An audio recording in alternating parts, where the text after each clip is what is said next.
বরিশাল কলেজে একটিমাত্র খেলার মাঠ, সেই খেলার মাঠ ধ্বংস করে ভবন নির্মাণ হচ্ছে।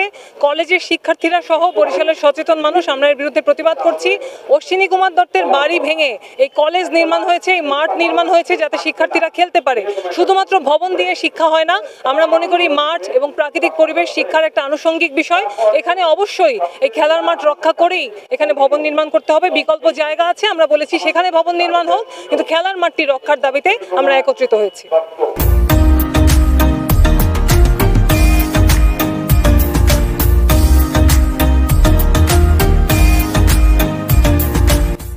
বাসভবনটি খেলার মাঠ তৈরি করার অজুহাতে 1992 সনে ভেঙে ফেলা হয়েছিল।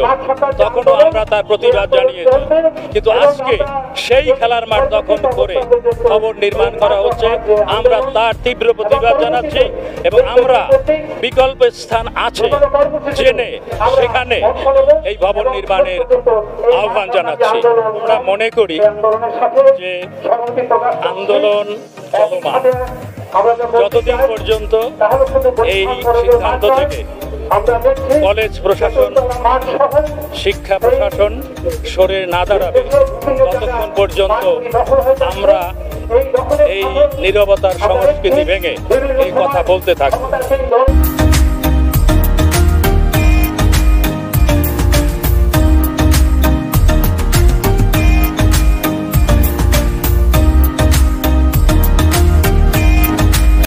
দাবি আদায় না হবে, যে খেলার মাঠ সংরক্ষিত না হবে ততদিন পর্যন্ত এই আন্দোলন চলবে। বরিশাল কলেজের এই যে মাঠ, এটা ধ্বংস করে ভবন নির্মাণ করা যাবে না, এই দাবিতেই আমরা আন্দোলন করছি এবং আমরা বিকল্প স্থানে ভবন নির্মাণের জন্য প্রস্তাব দিয়েছি, বলেছি এবং এটা যে কার্যকর হয় সে ব্যাপারে কলেজ কর্তৃপক্ষ সহ সংশ্লিষ্ট সকল মহলকে সেভাবে অগ্রসর হওয়ার জন্য আহ্বান জানাচ্ছি। এবং আইন অনুযায়ী যে কোথাও কোনো মাঠ নষ্ট করে, জলাশয় নষ্ট করে কোনো ভবন নির্মাণ করা যায় না, পরিবেশ ধ্বংস করে কোনো ভবন নির্মাণ করা যায় না। তো আমরা সেই মাঠ রক্ষার জন্য আজকে আন্দোলনে শরিক হয়েছি এবং যতক্ষণ পর্যন্ত এই সিদ্ধান্ত থেকে সরকার সরে না আসবে ততক্ষণ পর্যন্ত আমাদের আন্দোলন চলবে। সকলকে ধন্যবাদ। তো খেলার মাঠ দখল করা যাবে না, এখানে অনেকগুলো বিষয় আছে। যে এক তো প্রধানমন্ত্রীর নির্দেশ আছে, আইন আছে, জল উন্মুক্ত বা খেলার মাঠ কোনো দখল করে স্থাপনা করা যাবে না, সেটা একটা বিষয় আছে।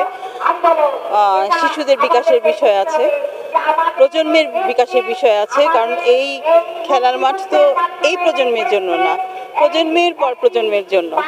তো আমার খুব দুঃখ লাগছে যে এতদিন আমরা দেখেছি যে বিভিন্ন ভূমিদস্যুরা বিভিন্নভাবে জায়গা দখল করছে, ভূমি ডাকাতি করছে। আমরা একেবারে শিল্পী থেকে শুরু করে প্রশাসন বা যে কোনো শিল্পপতি থেকে শুরু করে বহুজনকেই দেখছি, তবে শিক্ষকরাও এটার সাথে জড়িয়ে যাচ্ছেন। আর একটা জায়গায় ভবন কেন এত জরুরি সেটা আমরা ভালোই বুঝি, যে একটা বাজেট আসে, সেই বাজেটটাকে খরচের খাতে দেখাতে হবে। আর বুঝতেই পারছেন যে বেশিরভাগ যাবে তাদের পকেটের উন্নয়নের জন্য। তাদের পকেটের উন্নয়নের জন্য আমরা আমাদের প্রজন্মের ভবিষ্যৎ, প্রজন্মের বিকাশ আমরা ঝুঁকিতে ফেলতে পারি না। আর এটা ভীষণ বড় অন্যায় কথা এবং এই অন্যায়ের প্রতিবাদ আমরা খুবই বলিষ্ঠভাবে প্রতিবাদ করছি, আরও জোরালোভাবে প্রতিবাদ করছি। উনি বা ওনারা যদি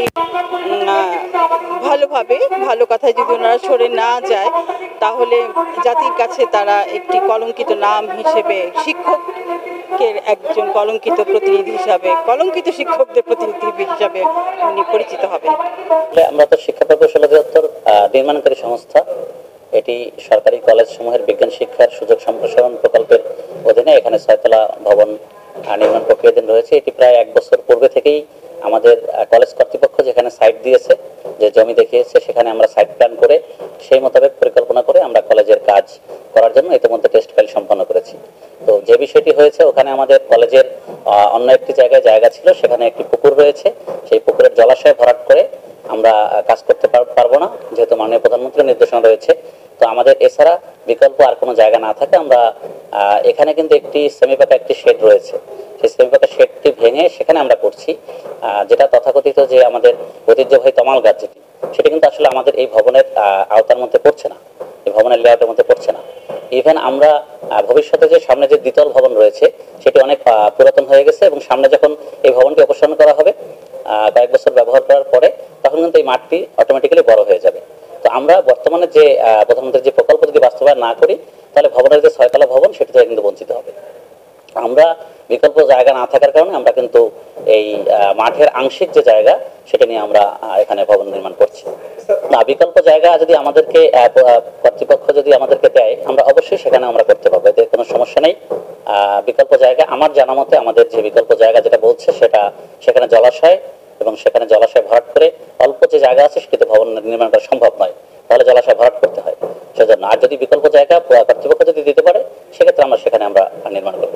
যেহেতু এই বিষয়টি নিয়ে সমস্যা হচ্ছে, আমরা আলোচনা করে মেয়র মহোদয় বলেছেন, আমরা জেলা প্রশাসক মহোদয়ের সাথে কথা বলেছি, আমরা সমস্যা আলোচনার মাধ্যমে সমাধান করেই আমরা নির্মাণ কাজ বাস্তবায়ন। এখন জন্ম সনদ দিয়ে খোলো বিকাশ স্টুডেন্ট অ্যাকাউন্ট, নিজের বিকাশ নিজে।